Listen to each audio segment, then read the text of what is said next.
Jubilito TV Official. Okay, so yun. Inyo at sa mga kabagis, this is Jubilito TV Official at eto na naman po muli ang isang edisyon ng ating reaction video, mga kalingap, mga katekram natin. No? So bago po lahat, syempre po, mega love shoutout po muna kay Kuya Val Santos Matubang, kay Kalingap Rab, sa Tekram community, sa lahat po na nakasuporta kay Jubilito TV Official, sa mga bagong subscribers po, ayan po, no? Mega love shoutout po sa inyong lahat. At ganoon na rin po sa mga matagal nang sumusuporta sa ating channel at sa mga kapwa ko po reactors, sa Team Bios, Team Karepa at sa Team Watchers. Ayan po, mega love shoutout po sa inyong lahat. So ito na nga, no, mga kalingap, mga Tekram natin, no, for today's reaction video, magawa lang po tayo ng reaction at muli po pagbibigay ng ating opinion dito po sa naging live streaming ni Kuya July Paunil. Ayan. Na kung saan ay talagang nanggalaiti yata itong si Joseph nung napanood niya po ito pong live streaming ni Kuya July Paunil regarding po dito sa usaping 2.7, yung naging pagbubuhat ng kamay ni Tatay Ramil kay Dave at yung issue sa pagkuha sa mga gamit ni Dave ay parang sobra yung 2 kilay yata, no?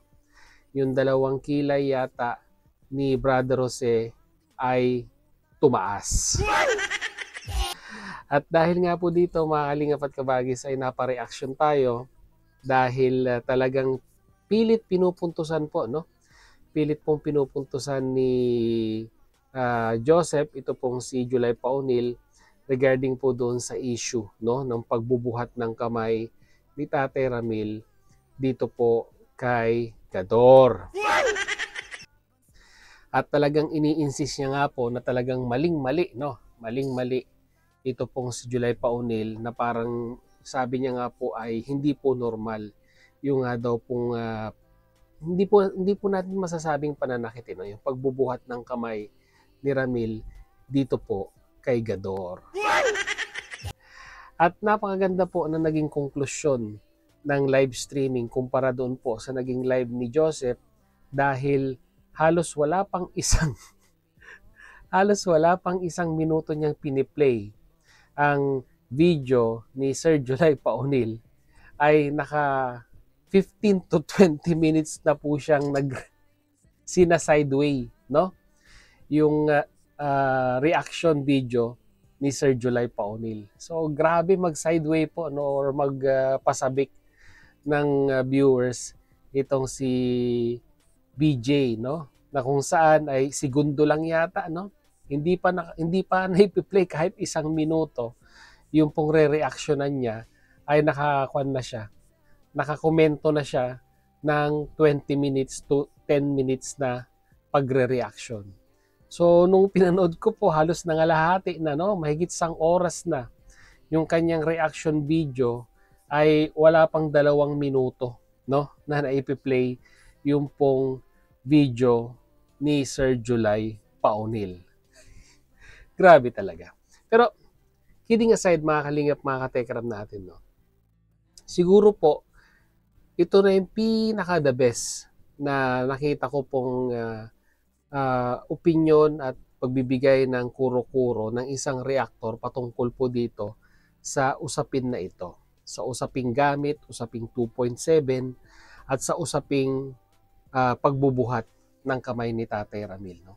Kumbaga parang once and for all po, no, para matapos na po ang talagang sabihin na nating hindi matapos-tapos na issue dito po sa social media, ay yung suggestion po ni Sir July Paunil siguro po, no, ang tatapos kung papakinggan po, no, ng Manalastas family ang question na ito, para po sa ikabubuti at ikatatahimik na rin po both side, no, mga kalingap at kabagis, no, at mga katekram natin.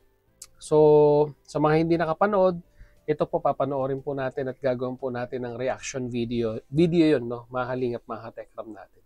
So ano yung payo ni Sir July Paunil, na kung saan ay kung magkatotoo po ito ay finish na, no, the end na para dito kay Joseph. Di ba?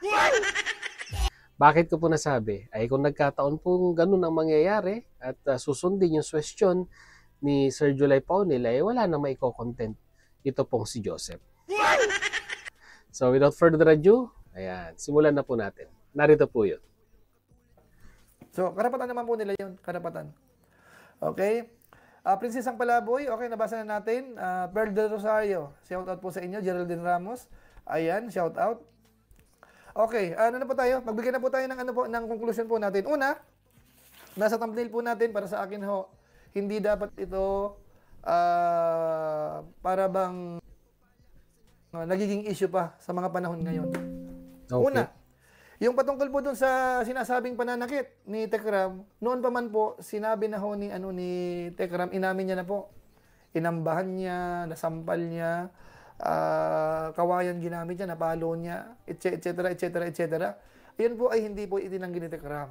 Ano? Yun po, no, ang isa sa maganda dito kay Tatay Ramil. No? Inamin niya sa madlang people, sa mga viewers and supporters, na nakagawa siya ng mga ganung bagay, no? Dito po kay Gador, na kung saan ay napagbuhatan nga ng kamay, gawa po ng bilang isang tumatayong magulang, ay minsan dumarating po tayo sa punto, no? Na talagang kailangan gamitan na natin ng medyo konting pisikal, no? Na pagdidisiplina ang ating mga anak. Aminin man po natin o hindi, ay dumating po tayo sa puntong ganon sa ating buhay bilang isang magulang na nagdidisiplina po ng ating mga anak. Nowadays, ang mga kabataan po ay hindi na po nakukuha sa sermon. Hindi na po nakukuha sa magandang pakiusapan kahit anong ganda po ng pagpapalaki po natin sa kanila. Bakit po?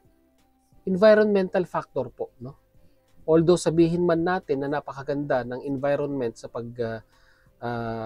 sa ating bahay, no, yung atmosphere, yung magandang pag-uugali na ipinapakita natin sa ating bahay, napakaganda.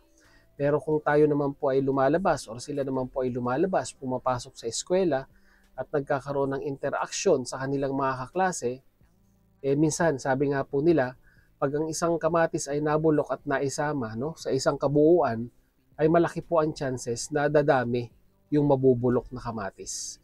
So wala pong pinagkaiba yan, no, mga kalingap at kabagis, no? Kahit anong ganda ng pagdidisiplina at pagpapalaki natin sa ating anak, pero kung nai-impluwensyahan naman po sila ng mga kaibigan, kabarkada nila sa labas, na hindi po kaparehas, no, ng pagpapalaki ninyo sa ating anak, ay sa kahit papaanong paraan po, no, mga kalingap, mga kabagis, mga katekram natin, ay makaka-adapt sila sa ganong klaseng pag-uugali. At kung na-adapt po nila yon at hindi po natin naagapan, ay darating tayo sa point na talagang hindi na po kaya, no, ng salita lang or yung pagdidisiplina sa salita ang tatanggapin ng ating mga anak. So this is the last resource, ika nga, no, mga kalingap, mga katekram natin, nabigyan sila ng physical na pagdidisiplina, no? Sabi nga po, ay hindi naman po ikamamatay siguro nung bata kung bibigyan natin ng konting physical na pagdidisiplina. Dahil alam naman natin bilang isang mga magulang ang ating limitasyon regarding din po, no, sa pagbibigay ng ganitong klase ng disiplina. Wala naman po siguro na nasa katinoang pag-iisip ang isang magulang kung darating tayo sa puntos, di ba?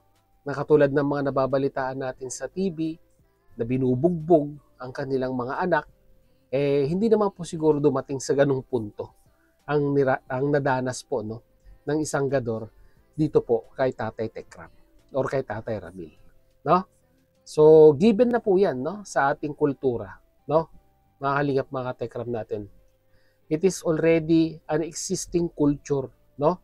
Panahon pa po ng mga Espanyol or sa kauna-unahang panahon pa po sa Pilipinas ay ito na po, no, yung isa sa mga way kung paano po natin dinidisiplina yung ating mga anak. Okay, magpatuloy natin. Bagamat ako po naiintindihan ko kasi part ng pagdidisiplina po yan.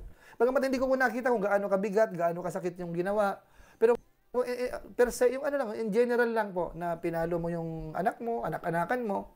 Kung baga, ako tatanungin, baka ano to, baka malamang part ng pagdisiplina. Ano Correct. po, part ng pagdisiplina. Although, siyempre, hindi ko nakita. Ulit ko, hindi ko nakita kung gaano kabigat. Kung sobra-sobra naman ba?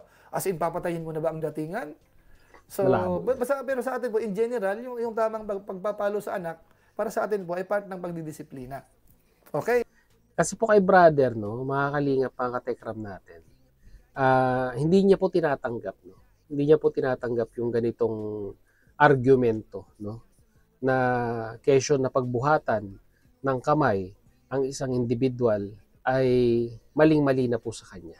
So, parang ang lumalabas ay lumaki si brother na hindi po nakatikim ng ganitong klaseng physical na pagdidisiplina sa kanyang mga magulang.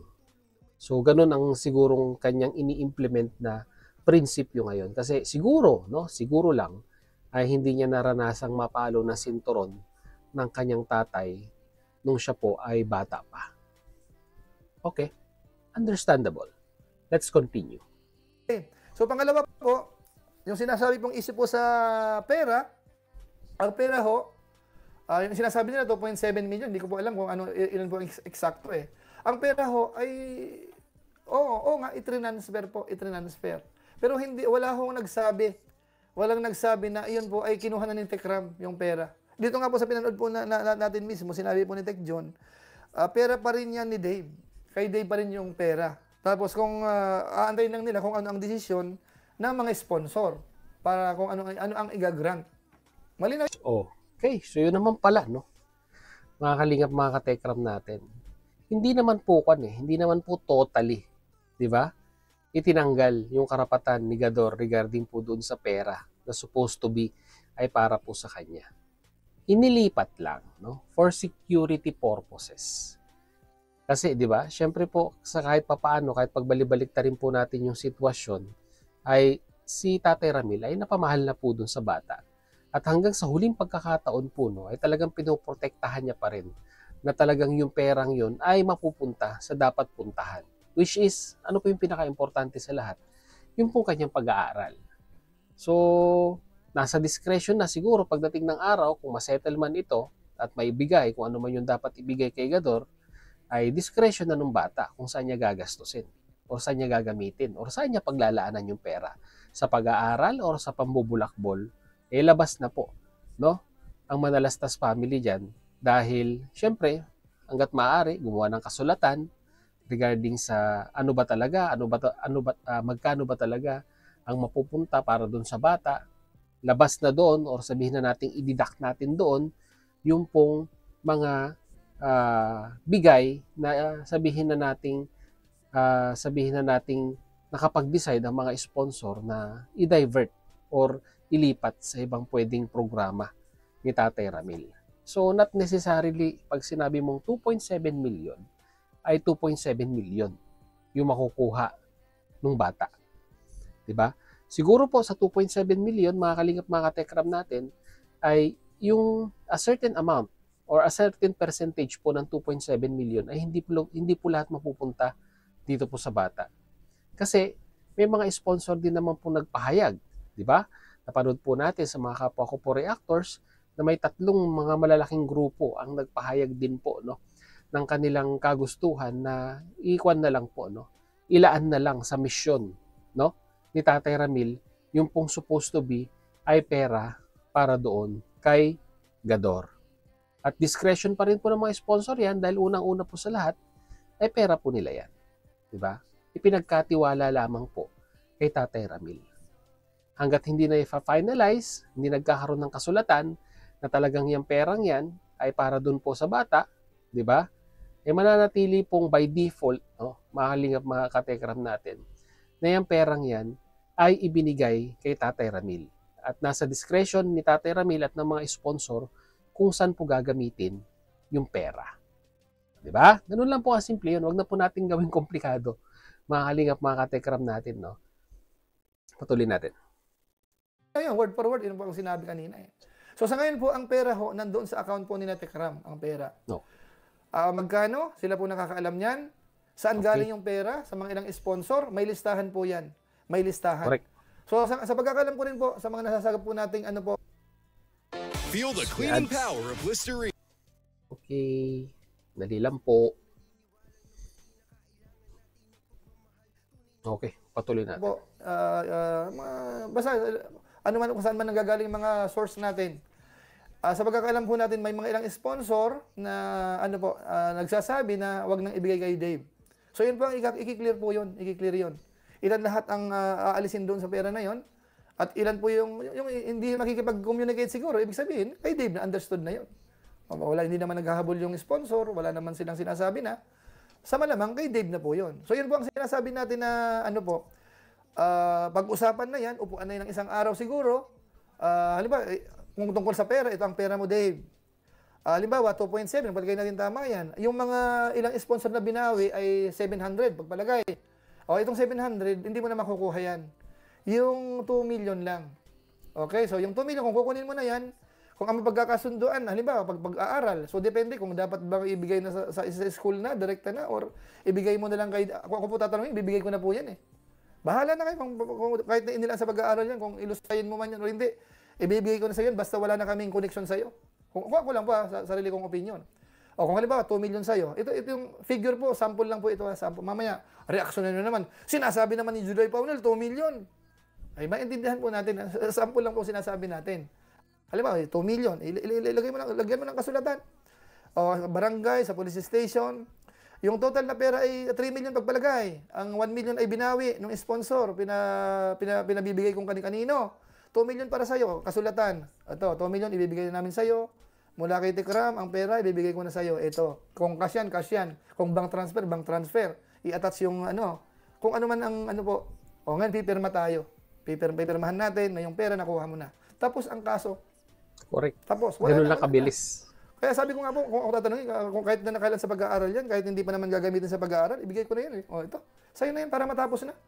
Kung gusto mo mamigay ng komisyon sa mga kasamahan mo, bahala ka na. Basta binigay ko na sa inyo yan. Wala na kaming sa'yo, connection. Diba? So, yun po yun. Patungkol naman. Kasi kung ipupush pa natin, no, mga halingap mga katekrab natin na para sa pag-aaral mo yan, kung ayaw ngang gamitin sa pag-aaral at gustong gamitin kung saan niya gustong i-liquidate yung pong perang yun, ay wala po tayong magagawa. Diba? Kaya nga sabi po, nakapag-conclude si Kuya July, na ibigay ng buo. 'Di ba? Bahala na siya kung anong gagawin niya doon sa pera. Total pera niya naman 'yon, 'di ba? Nasa sa kanya kung pagyayamanin niya or kung lulustayin niya. Ang pinaka-importante lang po dito ay maibigay yung pera para tapos na po ang usapan. Pero ang importante diyan, syempre, may kasulatan at may pirmahan, it's either sa barangay or sa sabihin na nating police station or kung saan man pwede na meron pong witness na pipirma din po at magpapatunay na nangyari nga po yung usapang yan. At dito po sa susunod na sasabihin ni Kuya July ay patungkol din naman po sa gamit. No? So ganun din, same procedure din po, no? Mga kalingap, mga katekram natin. Magkaroon ng itemized inventory ng gamit ni Dave, di ba? I-double check, i-reconfirm kay Dave kung talagang yun na yung total quantity ng mga gamit na dapat na may balik sa kanya. O ganun din, magkaroon ng kasulatan, magkaroon ng witness, tapos po ang usapan. At doon po sa pinakalas, kung itong si Dave ay willing magsampa ng reklamo regarding sa, alam niyo na, ginagawang pagdidisiplina ni Tatay Ramil, no? Ay discretion niya po yun. Diba? Kung gusto niya mag-file ng reklamo para sa ikatatahimik niya, sa ikagagaan ng kanyang kalooban, then be it, mag-file siya ng reklamo. At syempre, sila Tatay Ramil at ang Manalastas family ay sasagot doon sa reklamo mo. At kung gusto mo pang pahabain ang issue, gawing sabihin na nating usapan sa social media, nasa sayo yan. Kasi, kumbaga, yun na yung yun na yung start ng healing process. Pero hanggang sa akin, kung gusto mo pang palakihin at sabihin na nating i-socialize, ay nasa sayo yan. Hindi matatapos ang issue at mapag-uusapan ka sa social media at yung puot, no, galit at tampong nararamdaman ng netizens sa'yo, imbis na huhupa na, ay hindi matatapos. Kumbaga, ang makikinabang lang dyan ay yung mga reactors at yung mga defenders mo. Dahil syempre, topic yan, content yan, sila lang ang makikinabang yan. To be honestly speaking po, no? Mga kalingap at mga katekram natin. Kaya hanggang sa akin lang, no, pabor po ako dito po sa sinabi ni Sir July Paunil sa kanyang suggestion. And hopefully, para sa akin po, i-take consideration na lang po, no, ng Manalastas family para matapos na po, no? Because ang kanila pong pangalan na kanila pong iniingatan sa matagal na panahon in regards po sa larangan ng pagcha-charity ay lagi pong nadadrag, no, sa mga issues, no, mga kalingap, mga katekram natin. Dahil nga po dito sa usaping pera, usaping gamit, usaping pananakit, no, na kung tutuusin kaya naman pong tuldukan. Sabi nga po ni Sir July Paunil, isang araw lang na upuan at pag-aasikaso yan ay kaya pong tapusin kung gugustuhin po. Pero syempre by the end of the day, mga kalingap at katekram natin ay desisyon pa rin po ng Manalastas family yan at nila Tatay Ramil kung ano po talaga ang pinaka-the best para sa kanila regarding po dito sa usaping ito.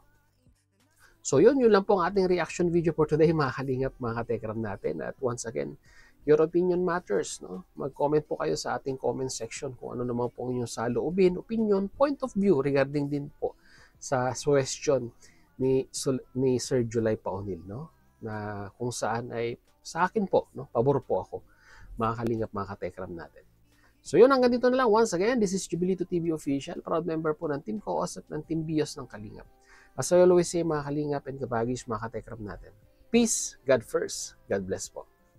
Bye-bye!